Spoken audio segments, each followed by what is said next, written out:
Hello student, Paru classes પર તમારું સ્વાગત છે. ફરીથી આપણે આપણી ધોરણ 7માં જે ઇંગ્લિશની નવી ટેક્સ્ટ બુક આવી છે એના નેક્સ્ટ એટલે કે યુનિટ નંબર 2ની આજે ચર્ચા કરીશું અને સમજીશું. યુનિટ 2 જેનું નામ છે ફેર્સ એન્ડ ફેસ્ટિવલ્સ. આ યુનિટમાં ભારતના કલ્ચર વિશે એટલે કે આપણા કલ્ચરલ ફેર અને ફેસ્ટિવલ વિશેની માહિતી આપવામાં આવી છે. બાળકો પોતાના કલ્ચરને સમજી શકે તે માટે સરસ મજાના કલરફુલ ચિત્રો અને સ્ટોરી સાથે એમને સમજણ પડે એવી રીતે ઇઝી લેંગ્વેજમાં આ યુનિટ તૈયાર કરવામાં આવ્યો છે. Fair are funs, enjoy rides, games, food and more. Festival bring joy. They fill our lives with colors and positivity. Diwali, the festival of light, joy and prosperity. And Holi, the festival of colors, love and laughter. તો આ theme ઉપર આપણો unit આખો તૈયાર કરવામાં આવ્યો છે, જેમાં ડિફરન્ટ ટાઈપ ઓફ ફેસ્ટિવલ અને એ ફેસ્ટિવલમાં જે અલગ અલગ આપણે પ્રવૃત્તિઓ કરીએ છીએ એના સેલિબ્રેશન માટે એ ડિટેલમાં સમજાવી છે. યુનિટની શરૂઆતમાં જે લિસનિંગ ટૉપિક છે એમાં એક નાનું એવું રાઇમ્સ આપ્યું છે જેનું નામ છે ફેસ્ટિવલ્સ. તો આજે આપણે આ રાઇમ્સને સમજીએ. For culture, religious or for season, festival are for many reason. Eid, Diwali, Christmas, Gurpurab, cultural festivals spread love. Holi, Baisakhi, Pongal, Onam, harvest festival are farmers fun. Basant Panchami, Sankranti, Lohri, Teej, seasonal festival tell us to please. National festival are our pride. They are celebrated countrywide. Gift and greetings, sweets and fare. Festival tell us how much people care. Richa Gupta નામના પોએટે આ સરસ મજાની rhymes લખેલી છે, જેમાં આપણા cultural festival અને national festival બંનેની વાત કરવામાં આવી છે.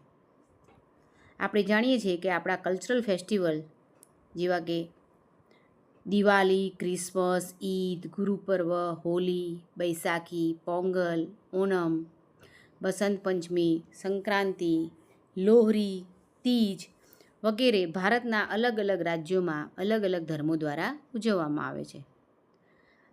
અને તેમજ આપણા national festival independence day, republic day, Gandhi Jayanti તો આ વગેરે આપણા નેશનલ ફેસ્ટિવલ એટલે રાષ્ટ્રીય તહેવારો છે જે પણ સમગ્ર ભારતના લોકો ધામધૂમથી એને ઉજવે છે.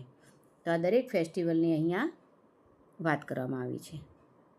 આગળ જોઈએ તો આ જ ફેસ્ટિવલને બાળકો વધુ સરળતાથી સમજે અને ગુજરાતના અલગ અલગ ફેર વિશે જાણે એ માટે નેક્સ્ટ એક નવી સ્ટોરી આપી છે જેનું નામ છે ફેર્સ ઓફ ગુજરાત, જેમાં ગુજરાતના મહત્ત્વના 4 મેળાઓની વાત કરવામાં આવી છે. અને આ 4 મેળામાં એના મહત્ત્વ, કઈ જગ્યાએ આ મેળા ભરાય છે આની ડિટેલમાં ચર્ચા કરવામાં આવી છે. તો ચાલો આજે આપણે એને ડિટેલમાં સમજીએ. Gujarat is a famous for its colourful fairs and fairs are the worship, culture, tradition, togetherness, trade and fun. Gujarat એના કલરફુલ મેળાઓ માટે પ્રખ્યાત છે, જેમાં પૂજાપાઠ, સંસ્કૃતિ, પૌરાણિક વાતો, મેળાવડા, વેપાર અને એન્જોયમેન્ટ થાય છે. Vautha fair. Vautha fair is held near the Dholka in Ahmedabad. It falls on Kartik Purnima. Traders, farmers and families come here. People bring camels and donkeys to sell. Visitors see puppet show, enjoy local music, and eat tasty food. The fairs is of a trade and also for meeting people. It is one of the biggest animal fair in Gujarat. સૌપ્રથમ વૌઠા ફેરની વાત કરવામાં આવી છે, જે અમદાવાદના ધોળકા તાલુકામાં ભરાય છે. આ મેળો કાર્તિક પૂનમના દિવસે ભરાય છે, જેમાં ખેડૂતો, વેપારીઓ તેમજ ફેમિલીઝ બધા જ ત્યાં ફરવા આવે છે. વેપારીઓ અહીં ઊંટ અને ગધેડાઓના વેપાર માટે પણ આવે છે, એટલે કે એના વેચાણ અને ખરીદી માટે. તેમજ વિવિધ પ્રકારના મેળાઓની મુજબ અહીંયા પણ વિવિધ પ્રકારના શો, પપેટ શો લોકો આનંદપૂર્વક ફરે છે. અને ગુજરાતનો વૌઠા ફેર એ ખૂબ જ મોટો મેળો ગણાય છે.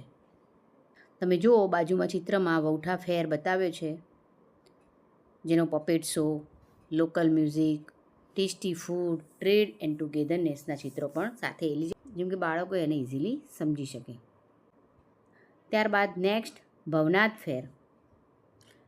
Bhavnath fair is held at Girnar hill near Junagadh from one night before Mahashivratri to next 5 days.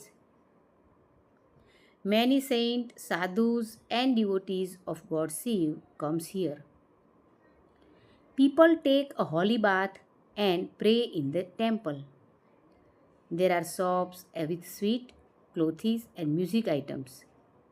The fair is for worshipping God Shiv and asking for blessing. It shows the spiritual faith of Indian people. Bhavnath fair જે જૂનાગઢમાં ગિરનાર હિલની બાજુમાં ભરાય છે અને જે શિવરાત્રિના દિવસોના 5 દિવસ માટે આ મેળો ભરાય છે. દૂર દૂરથી લોકો આ મેળામાં આવે છે. સાધુઓ, ભક્તો અને લોકો ફેમિલી લઈને મેળામાં ફરવા આવે છે. ફરવાની સાથે સાથે ભગવાન શિવના દર્શન થાય, એમના આશીર્વાદ મળે એ માટે આ મેળો વખણાય છે, જે બાજુમાં ચિત્રમાં તમને બતાવ્યું છે. અને આ મેળો એ ભારતીય લોકોની શ્રદ્ધા અને પૂજાનું એક મુખ્ય કેન્દ્ર ગણવામાં આવે છે. ત્યારબાદ નેક્સ્ટ શામળાજી મેળાની વાત કરવામાં આવી છે. Shamlaji fair is held Shamlaji temple in Aravalli. It falls in Kartik month. People comes from Gujarat and Rajasthan. People used to travel by bullock cart and camels. They pray to God Vishnu in the temple. And they also buy jewelries, clothes and craft. The fair shows devotion, trade and animal travel. It connects the culture of Gujarat and Rajasthan. શામળાજીનો મેળો એ રાજસ્થાન અને ગુજરાતના બંને લોકોના કનેક્શનનો મેળો છે, એટલે કે એમને મળાવે છે. કારણ કે આ મેળામાં ગુજરાત અને રાજસ્થાન બંને સ્ટેટના લોકો આવે છે. મોસ્ટલી તેઓ ગાડામાં તેમજ ઊંટના ઉપર બેસીને આવે છે. આ મેળામાં લોકો ગાડામાં બેસવાનું અને કેમલ્સની રાઈડ કરવાનો માણે છે. આ મેળામાં બળદગાડામાં તેમજ ઊંટગાડી અથવા કેમલ્સ રાઈડમાં આવવાનું મહત્ત્વ છે. શામળાજીનો મેળો જેમાં રાજસ્થાન અને ગુજરાત બંને રાજ્યોના લોકો ભેગા મળીને આ મેળામાં ફરે છે. ત્યાં સારું એવું બજાર પણ ભરાય છે. તમે જોઈ શકો છો શામળાજીનું ટેમ્પલ આવેલું છે વિષ્ણુ ભગવાનનું. એ વિષ્ણુ ભગવાનના સાનિધ્યમાં ભરાય છે અને લોકો ભગવાન વિષ્ણુની પ્રાર્થના કરવા તેમજ મેળામાં ફરવા માટે અહીં આવે છે. તો આ પણ ગુજરાતનો એક મોટો મેળો ગણાય છે. ત્યારબાદ વાત કરીએ તો માધવપુર મેળાની. Madhavpur fair. Madhavpur fair is held in Madhavpur village near Porbandar. Start from Chaitra Shukla Paksh Navami for 5 days. Villagers and devotees of God Krishna take part in it. The fair celebrates the marriage of Krishna and Rukmani. People do garba, sing song and visit colorful shop. One can buy toys, snacks and clothes. Fair spread joy, and keeps Krishna story alive. માધવપુરના ફેરમાં માધવપુરનો મેળો એ ભગવાન કૃષ્ણ અને રૂક્ષ્મણીના લગ્ન થયા એના સેલિબ્રેશન તરીકે ઉજવવામાં આવે છે. અને જે માધવપુર ગામમાં એટલે કે પોરબંદર નજીક આવેલા માધવપુર ગામમાં ભરાય છે. ચૈત્ર મહિનામાં શુક્લ પક્ષની નવમીના 5 દિવસોમાં આ મેળો ભરાય છે અને લોકો આ મેળામાં કૃષ્ણ ભક્તિમાં મગ્ન થઈ જાય છે. માધવપુર ફેરમાં ગરબા, ડાન્સ અને ભજન તેમજ ગીતો ગાવાનો વધારે. શ્રી કૃષ્ણ ભગવાન ગોપીઓ સાથે રાસલીલા રમતા, તો એ માટે થઈને જે પણ આ મેળામાં આવે છે તો ત્યાં રાસ ગરબા પણ રમે છે.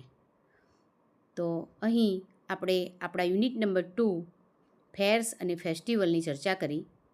આ યુનિટ દ્વારા બાળક વિવિધ પ્રકારના મેળાઓ તેમજ તહેવારોને જાણે અને સમજે એના માટે આ યુનિટ તૈયાર કરવામાં આવ્યો છે. તો આજ માટે આટલું જ.